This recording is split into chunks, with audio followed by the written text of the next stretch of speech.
안녕하세요. 부동산 공법 강의한 고상철입니다. 드디어 이제 벌써 9번째 시간이었네요.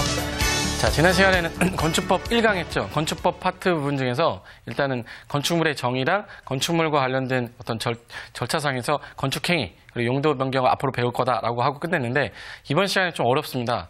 그 용도 변경이라는 게 시험에서 상당히 되게 많이 나오고 있는 파트인데, 워낙 또 양이 많다 보니까 대부분 포기도 하고요. 근데 어느 정도 외울 것만 딱 외워지면 이 문제는 무조건 풀 수 있는 문제라 버릴 수가 없어요. 그 부분하고 건축 절차, 그리고 이제 이행강제금하고 공개공지 관련된 규정도 최근에 이제 나올 때가 됐기 때문에 중요한 거 위주로 한번 정리 좀 해보도록 하겠습니다. 그럼 제가 판서 보면서 일단 용도 변경을 공부하기 위해서는 건축물의 용도하고 시설군하고 종류의 개념을 이해하셔야 되는데, 우리나라의 건축물이 얼마나 많겠습니까? 종류가 엄청나게 많은 건축물들이 있을 건데, 그 건축물이 예를 들어서 현재 4층짜리 연립주택이 있다. 그럼 연립주택을 우리 일반적으로 건축물이라고 하죠. 건축물입니다. 지붕 있고 벽 있고 토지에 정착됐고, 그럼 건축물인데 얘를 종류를 뭐라고 하냐? 종류를 연립주택이란데요.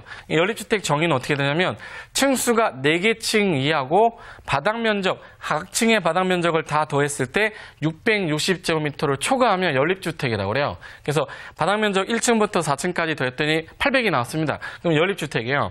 그럼 일단 이 건축물의 종류는 연립주택인데, 이거 연립주택도 있고 다세대도 있고 아파트도 있는데 되게 비슷해요.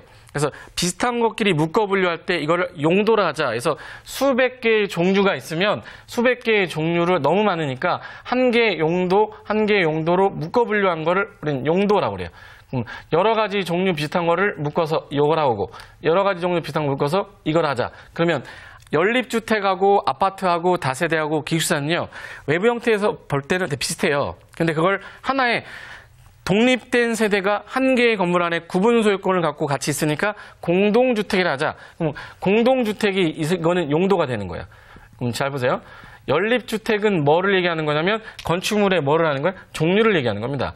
연립주택은 이 건물의 종류는 연립주택이고 용도상 기재될 때는 공동주택으로 기재가 되는 거예요. 근데 이런 용도를 28개를 만들어 놨습니다.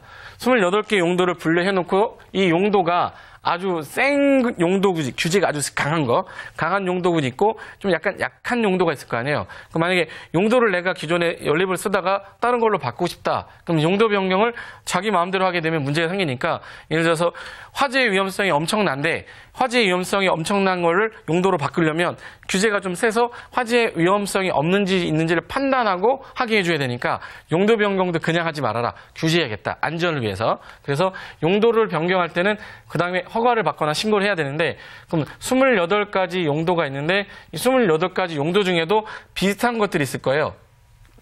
그래서 요거 비슷하고 요거 비슷하고 요거 비슷하니까 요거 하나의 군으로 묶자. 그래서 이 용도 여러 개를 묶어놓은 걸 시설군 이렇게 하는 거예요. 그럼 이제 용도를 28개로 정해놓고 그 안에 또 묶어놓은 거예요. 또 비슷한 거 묶어놓은 걸 시설군이라고 그래요. 그럼 이 시설군은 9개 군이 있습니다. 그래서 시설군을 정해놓고서 순서를 정해놨어요.